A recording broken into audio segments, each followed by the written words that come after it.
Unified 911, anong matutulong namin sa'yo? Anya ti maitulong mi ken kapo. Anong may tatabang ko sa Unsay imo? akong ikatabang nimo? Ngini makadabang na misal ka no. Sa anumang wika o dialekto, may tulong na darating sa iyo.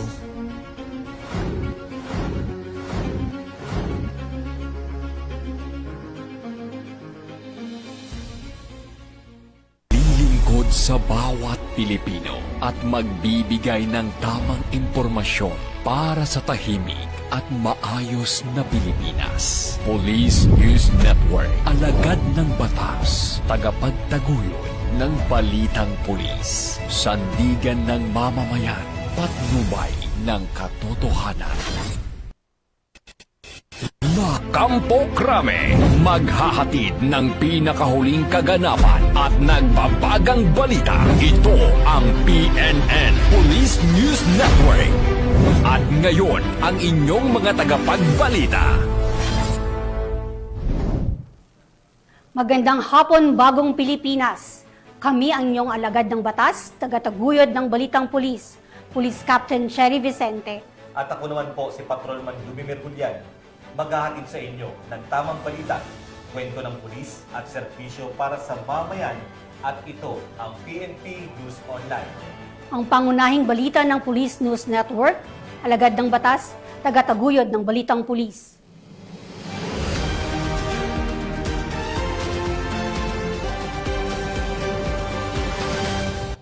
Narito ang mga balitang dapat ninyong abangan. Waiter arestado matapos mahulihan ng 10 gramong shabu sa Ilocos Norte. 2 babae huli ng PNP ACG dahil sa pag-alok ng serbisyong dental online nang walang lisensya at permit. At 2 dating rebelde, kusang sumuko sa South Cotabato.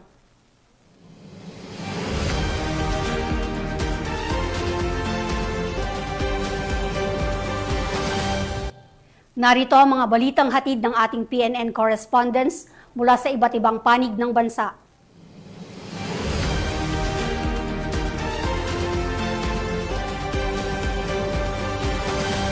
Simulan natin ang balita mula sa bahagi ng Luzon.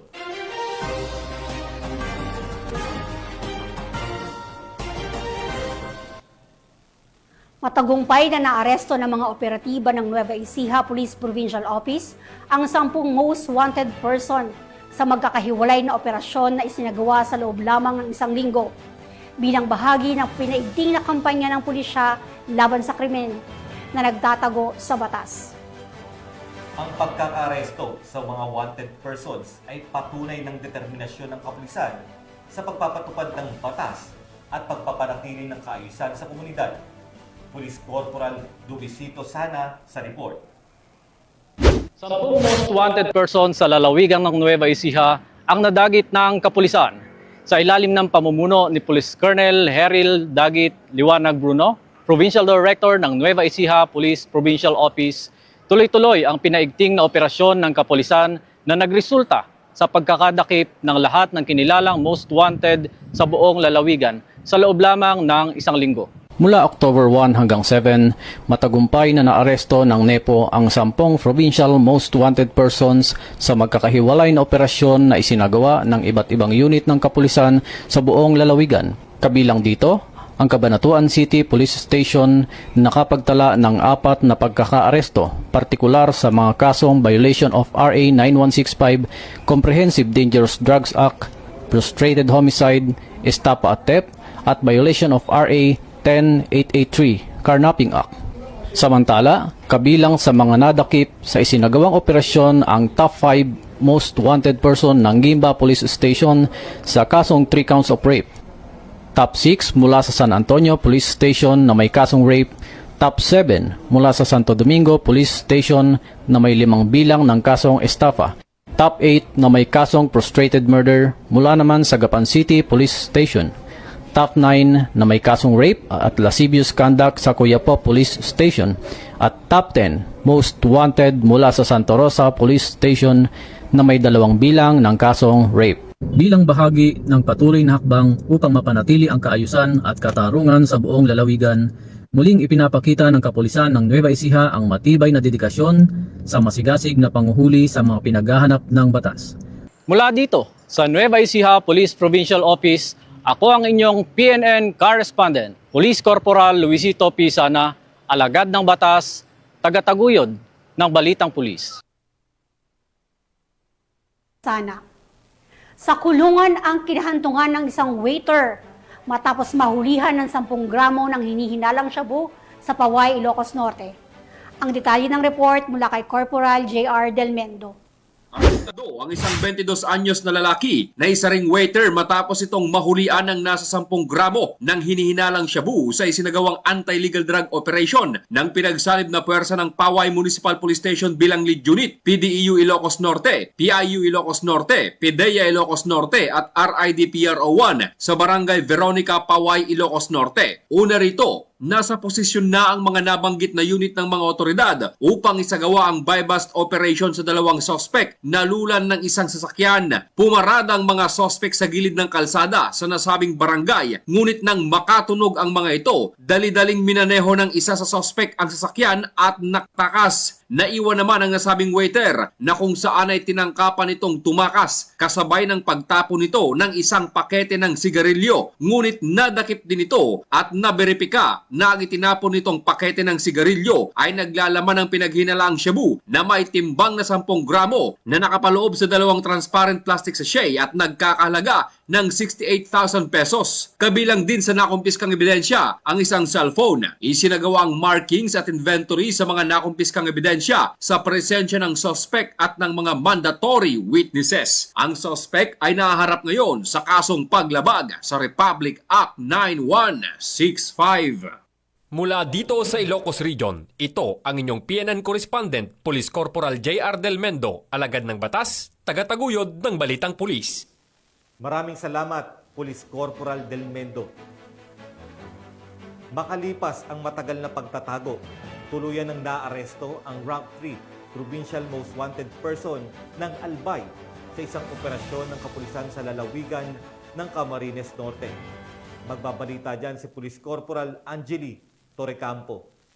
Arestado ang tinaguriang Rank 3 Provincial Most Wanted Person ng Albay ng pinagsanib na operatiba ng RID-5 RSOU Team Albay Lead Unit, RID RSOU 5 Team Camarines Norte at Legazpi City Police Station sa Purok 1, Barangay Santa Elena, Talisay, Camarines Norte. Kinilala ang suspect sa alias na Rico, 24 anyos, walang asawa at residente ng lungsod ng Legazpi sa probinsya ng Albay. Naarestong akusado bandang alas 2:40 ng hapon sa bisa ng warrant of arrest na inisyu ng RTC Branch 9 Legazpi City para sa kasong qualified rape of a minor na walang inirekomendang piyansa at acts of lasciviousness alinsunod sa Article 336 ng Revised Penal Code na may kaugnayan sa Section 5 ng Republic Act 7610 na may inirekomendang piyansang 180,000 pesos. Sa kasalukuyan, nasa kustudiya na ng Legazpi CPS ang sospek para sa kaukulang dokumentasyon at tamang disposisyon. Ang matagumpay na operasyon ay nagpapakita ng mabilis, maayos at epektibong aksyon ng kapulisan sa pagtugon sa mga kasong kriminal. Patunay rin ito ng masinsinang investigasyon at pagtutulungan ng iba't ibang unit ng PNP para sa kapakanan ng publiko at pagpapanatili ng kaayusan sa komunidad. Mula dito sa Rayong Bicol, ako ang inyong PNN correspondent, Police Corporal Angeli Torrecampo, alagad ng batas, tagataguyod ng Balitang Pulis. Maraming salamat, Corporal Torrecampo. Patuloy na pinapatunayan ng National Task Force to End Local Communist Armed Conflict ang tagumpay nito sa pagpapanumbalik ng kapayapaan sa Cagayan. Taong gulang, may asawa at residente ng Barangay Dalawig, Alcala, Cagayan. Isinagawa ang pagsuko sa pinagsanib na operasyon ng Alcala Police Station, Provincial Intelligence Team Cagayan South, 1st Cagayan Provincial Mobile Force Company, Provincial Intelligence Unit, Cagayan Police Provincial Office at 77th Infantry Battalion ng Philippine Army. Bit-bit ni Kairin ang isang 38 caliber revolver na may 3 bala na agad isiniilalim sa kustudiya ng Alcala Police Station para sa tamang disposisyon. Sa panayam, inamin ni Kairin na nang-engganyo siya ng kanyang ama na tumulong sa mga aktibidad ng rebeldeng grupo mula 1999 hanggang 2006 bilang tagapamagitan at terrain guide sa mga operasyon ng NPA sa hangganan ng Alcala, Bagao at gataran. Gayunman napagpasyahan niyang talikuran ang kilusan upang tuluyang linisin ang kanyang pangalan at ipakita ang buong suporta sa mga programa ng pamahalaan laban sa insurhensya. Mula dito sa lalawigan ng Cagayan, ako ang inyong PNN correspondent, Police Corporal Giab, alagad ng batas, tagataguyod ng Balitang Pulis. Maraming salamat, Police Corporal Giab. Patunay ng malasakit sa komunidad, nagsagawa ng Community Outreach Program ang mga tauhan ng 2nd Palawan Provincial Mobile Force Company sa Barangay Alimanguan, San Vicente, Palawan. Yan ang tinutukan ni Patrolwoman Dara Palogme. Isang matagumpay na community outreach program ang isinagawa sa Barangay Alimanguan, San Vicente, Palawan sa ilalim ng programang Tarabangan Kita, katuwangan Jesus and Elizabeth Fernando Foundation at ang mga kapulisan ng Palawan Provincial Mobile Force Company. Layunin ng nasabing aktibidad na may padama ang tunay na malasakit at serbisyo sa mga miyembro ng komunidad, partikular sa mga nangangailangan. Naghatid ito ng iba't ibang libreng serbisyo kabilang ang libreng gupit, feeding program para sa mga bata at matatanda, pamamahagi ng food pack sa mga pamilyang nangangailangan. Ang mga kawani ng 2nd Palawan PMFC ay aktibong nakiisa sa aktibidad, hindi lamang para tiyakin ang seguridad ng programa, kundi maging sa aktwal na pamamahagi ng mga pagkain at food packs sa mga benepisyaryo. Ang outreach program ay bahagi ng patuloy na advokasya ng iba't ibang sektor tungo sa serbisyong may puso at malasakit. Nangako rin ng mga katuwang na organisasyon na ipagpapatuloy ang ganitong klaseng mga proyekto bilang tugon sa mga pangangailangan ng komunidad at bilang bahagi ng kanilang paninindigang makapaglingkod sa kapwa. Ang matagumpay na programa ay isang patunay na kapag nagkaisa ang pamahalaan, pribadong sektor at mga lingkod bayan, tunay na naipaparamdam ang malasakit at pagmamahal sa bayan. Mula dito sa home of the Police Eco Warriors, Calapan City, Oriental, Mindoro, ako ang inyong PNN correspondent, Patrolwoman Dara Palogme, alagad ng batas, tagataguyod ng Balitang Pulis. Salamat, Patrolwoman Palogme. Tunghayan naman natin ang mga balita mula sa bahagi ng Visayas.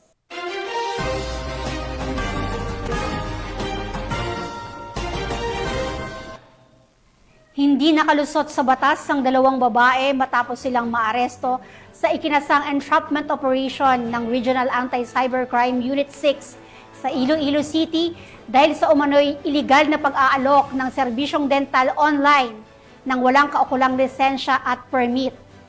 Binalaan ng pulisya ang publiko laban sa mga hindi lisensyadong individual na nag-aalok ng medical o dental na serbisyo online dahil bukod sa labag ito sa batas, maaari rin itong magdulot ng panganib sa kalusugan. Yan ang tinutukan ni Patrolwoman Mary Grace Artizuela. Dalawang babae ang arestado sa magkahiwalay na operasyon na isinagawa ng Regional Anti-Cybercrime Unit 6 sa Iloilo City matapos silang maaktuwang nagsasagawa ng dental services na walang kaukulang lisensya at permit. Natukoy ng mga otoridad ang mga suspect sa pamamagitan ng kanilang Facebook accounts na ginagamit sa pag-aalok ng dental services online. Bilang tugon, agad na nakipag-ugnayan ang RACO 6 sa mga suspect sa pamamagitan ng ikinasang entrapment operation. Agad na inaresto ang dalawang suspect matapos makumpirma ang kanilang iligal na aktibidad sa mismong lugar ng operasyon. Na-recover din ang iba't ibang aparato na ginagamit sa pagsasagawa ng dental procedures. Nahaharap ngayon ang mga suspect sa paglabag sa RA 9484 o Philippine Dental Act of 2007.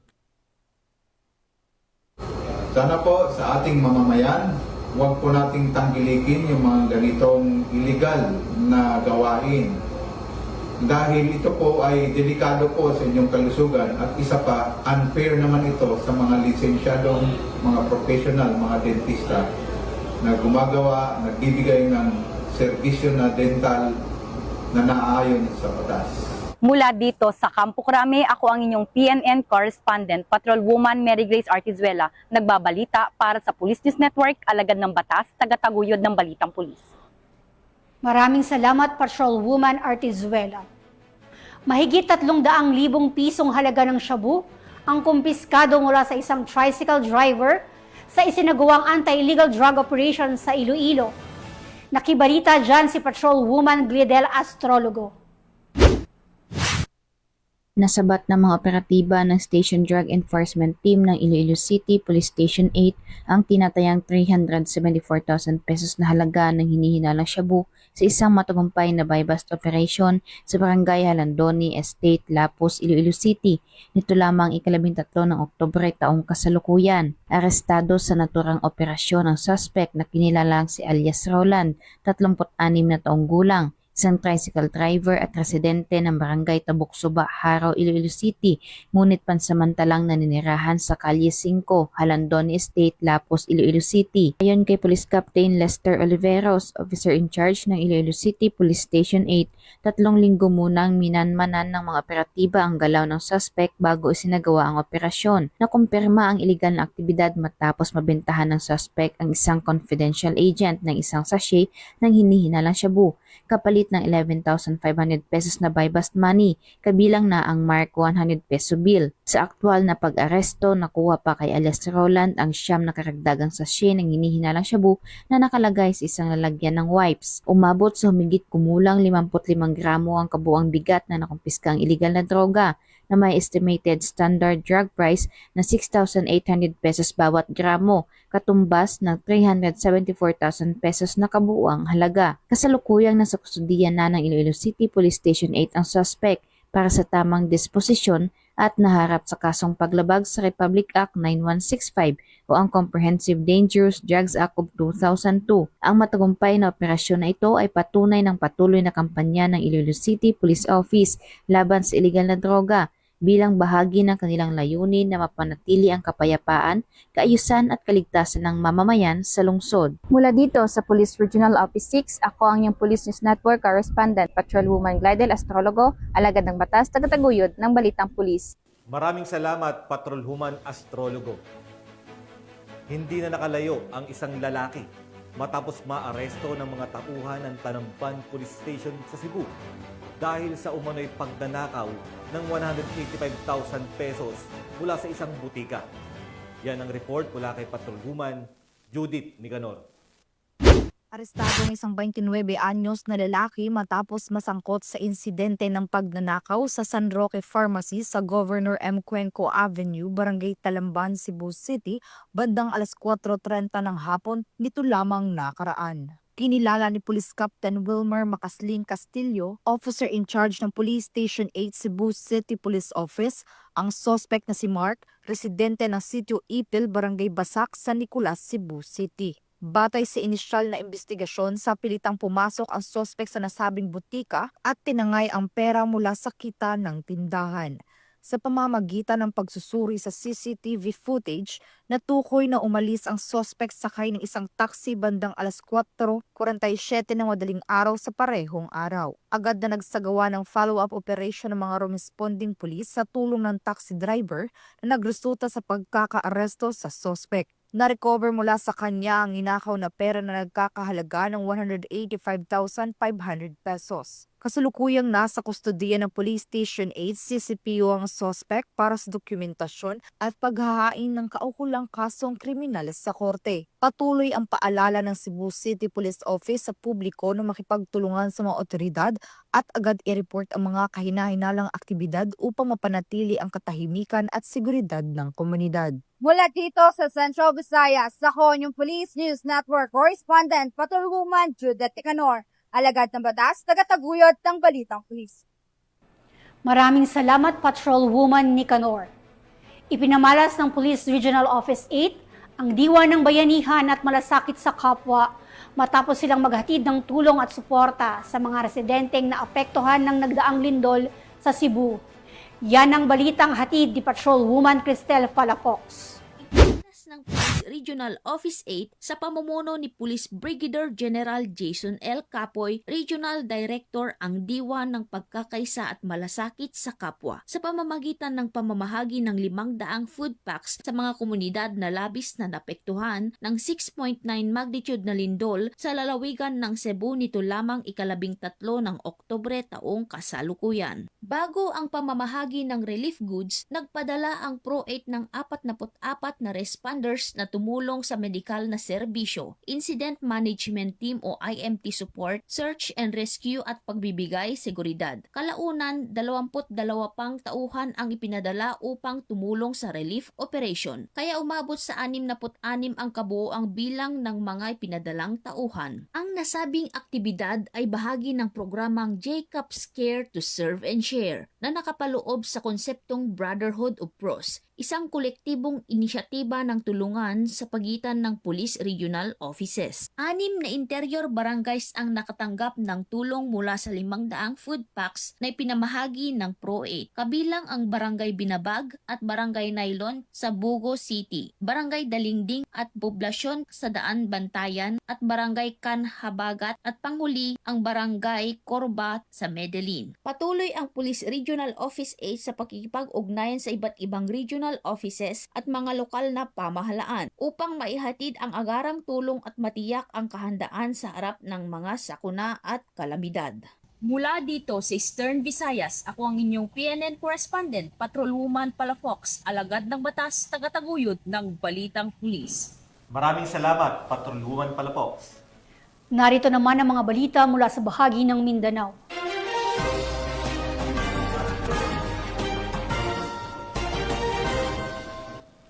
Dalawang dating kasapi ng Communist Terrorist Group ang kusang loob na sumuko sa mga tauhan ng South Cotabato, PNP, bilang pagpapakita ng kanilang pagnanais na magbagong buhay at muling yakapin ng kapayapaan.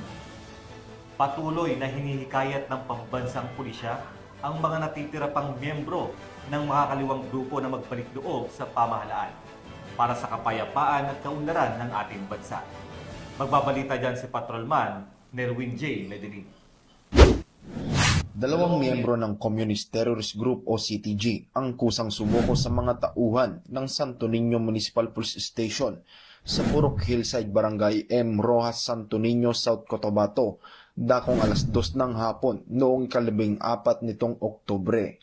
Kinilala ang mga sumukong rebelde na sina alias Kamar at si alias Kamalik na pawang taga-probinsya ng South Cotabato. Ang pagsuko ay resulta ng matagumpay na negosasyon ng pinagsanib na pwersa ng Santo Niño MPS at iba pang kapulisan ng South Cotabato Police Provincial Office sa ilalim ng pamumuno ni Provincial Director Police Colonel Samuel T. Kadungon. Bilang patotoo sa kanilang pagbabalik loob, kanila rin isinuko ang kanilang mga armas. Sa kabila nito, patuloy na nanawagan ang PRO-12 sa mga natitirang miyembro ng teroristang grupo na samantalahin ang pagkakataong magbagong buhay at makabalik sa mapayapang pamumuhay sa ilalim ng bagong Pilipinas. Mula dito sa General Santos City, ako ang inyong PNN correspondent, Patrolman Nerwin J. Medellin, alagad ng batas, tagataguyod ng Balitang Pulis. Maraming salamat, Patrolman Medellin. Hindi nakapalag ang isang lalaki matapos madakip sa inasang drug bypass operation ng PNP sa Sultan Kudarat. Yan ang tinutukan ni Patrolwoman Veronica Lagi. Arestado ang isang lalaki matapos makuhanan ng illegal na droga sa isinagawang drug bypass operation ng mga personahe ng Sultan Kudarat MPS sa Barangay Banubo, Sultan Kudarat, Maguindanao del Norte. Nito lamang ika-10 ng Oktubre taong kasalukuyan. Kinilala ni Police Captain Norman M. Nur, Deputy Chief of Police ng Sultan Kudarat MPS, ang suspect na si alias Rasul, 38 anyos na residente ng naturang lugar. Matagumpay na naaresto ang suspect ng mga tauhan ng Sultan Kudarat MPS, katuwa ang Provincial Investigation Unit at PIDEA BARM, matapos maaktuhan ang suspect na gumagawa ng iligal na aktibidad ng droga. Nakuhanan ito ng 2 pirasong heat-sealed transparent plastic sachet na naglalaman ng pinaniniwalaang shabu na may kabuang bigat na humigit kumulang 0.15 gramo at tinatayang nagkakahalagang 1,020 pesos, 500 peso bill na ginamit bilang bypass money. Nasa kustodiya ng naturang istasyon ang suspect at mahaharap sa kasong Republic Act 9165 o Comprehensive Dangerous Drugs Act of 2002.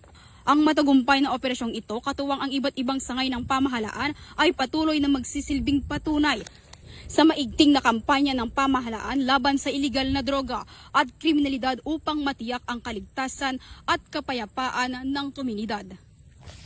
Mula rito sa rehiyon ng Bangsamoro, ako ang inyong Police News Network Correspondent, Patrolwoman Veronica Lagi, alagad ng batas, tagataguyod ng Balitang Pulis. Maraming salamat, Patrolwoman Lagi. Tuloy-tuloy ang kampanya ng kapulisan laban sa illegal na droga matapos ang matagumpay na operasyon ng mga tauhan ng Zamboanga del Norte PNP kung saan naaresto ang isang suspect at nasamsam pa ang mahigit 60,000 pisong halaga ng hinihinalang shabu. Patrolwoman Luis Mariconde, ibalita mo. Ang isang lalaki sa isinagawang bypass operation ng Zamboanga del Norte Provincial Drug Enforcement Unit sa pakikipagtulungan ng Dipolog CPS, 5th Special Operation Unit PNP Maritime Group at 901st Maneuver Company Regional Mobile Force Battalion 9 sa Gampis Sikayab, Dipolog City, Zamboanga del Norte nito lamang 14 ng Oktubre taong kasalukuyan. Kinilala ng mga otoridad ang naarestong suspect na si alias Jojo, 38 anyos, may asawa, construction worker at residente ng Christmas, Sikayab, Dipolog City, Zamboanga del Norte. Nakumpiska sa sospek ang 8 piraso ng heat seal transparent plastic sachet na hinihinalang shabu at may timbang na 10 gramo na nagkakahalaga ng 68,000 piso at mga non-drug evidence. Mahaharap ang sospek sa kasong paglabag sa Republic Act 9165 o Comprehensive Dangerous Drugs Act of 2002 kapag napatunayang nagkasala ito. Kasalukuyang nasa pangangalaga ng Forensic Unit Zamboanga del Norte ang mga nakumpiskang ebidensya para sa eksaminasyon. Samantalang nasa kustudiya naman ng Dipolog CPS ang suspect para sa maayos na dokumentasyon at tamang disposisyon. Ang matagumpay na operasyon ay resulta ng mahigpit na koordinasyon at patuloy na kampanya ng Zamboanga del Norte Police Provincial Office bilang bahagi ng pagsisikap na mapanatili ang kapayapaan at kaayusan sa lungsod. Mula dito sa Zamboanga Peninsula, ako ang inyong PNN Correspondent, Patrolwoman Luis Mariconde, alagad ng batas, tagataguyod ng Balitang Pulis. Maraming salamat, Patrolwoman Conde. Tinatayang 400,000 pisong halaga ng shabu ang nasabat sa Cagayan de Oro City PNP mula sa isang high-value individual. Ang buong detalye ng balita mula kay Patrolwoman Ria May Sanchez. Nang kumpiska ng Cagayan de Oro City PNP ang 408,000 halaga ng hinihingalang shabu sa ikinasang bypass operation sa Barangay Gusa, Cagayan de Oro City. Ang naturang operasyon ay pinangunahan ng City Drug Enforcement Unit ng Cagayan de Oro City Police Office. Kinilala ang suspect na si alias Julie, babae, 33 anyos, isang single parent, kinilalang bilang high-value individual at residente ng nasabing lugar. Nakumpiska mula sa suspect ang 60 grams ng hinihinalang shabu na may standard drug price na 408,000 pesos, isang cellphone, isang wallet, at isang 500 piso bill na ginagamit bilang bypass money. Nasa kustodiya na ng City Drug Enforcement Unit COCPO ang suspect at maharap sa kasong paglabag sa RA 9165 o Comprehensive Dangerous Drugs Act of 2002. Mula dito sa Hilagang Mindanao, ako ang inyong Police News Network Correspondent, Patrolwoman Remy B. Sanchez, alagad ng batas, tagataguyod ng Balitang Pulis. Maraming salamat, Patrolwoman Reyami Sanchez. At yan ang mga balitang nakalap ng ating mga PNN correspondents mula Luzon, Visayas at Mindanao. At mga ka-PNN, 71 days na lang, Pasko na.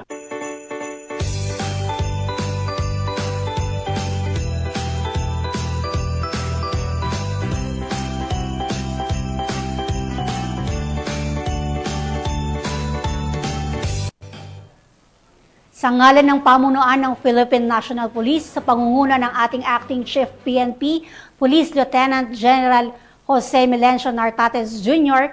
at sa pamumuno ni President Ferdinand Bongbong Marcos Jr., kami ay maglilingkod sa bawat Pilipino at magbibigay ng tama at balanseng balita. Kami ang bagong PNP para sa bagong Pilipinas, serbisyong mabilis, tapat at nararamdaman. Mula rito sa tanggapan ng tagapag-ugnay ng Pambansang Pulisya, ako ang inyong alagad ng batas, tagataguyod ng Balitang Pulis, Police Captain Cherry Vicente. At ako naman po, si Patrolman Lubimir Julian, maghahatid ng tamang balita, kwento ng pulis at serbisyo para sa mamayan, at ito ang PNP News Online. Ang pangunahing balita ng Police News Network.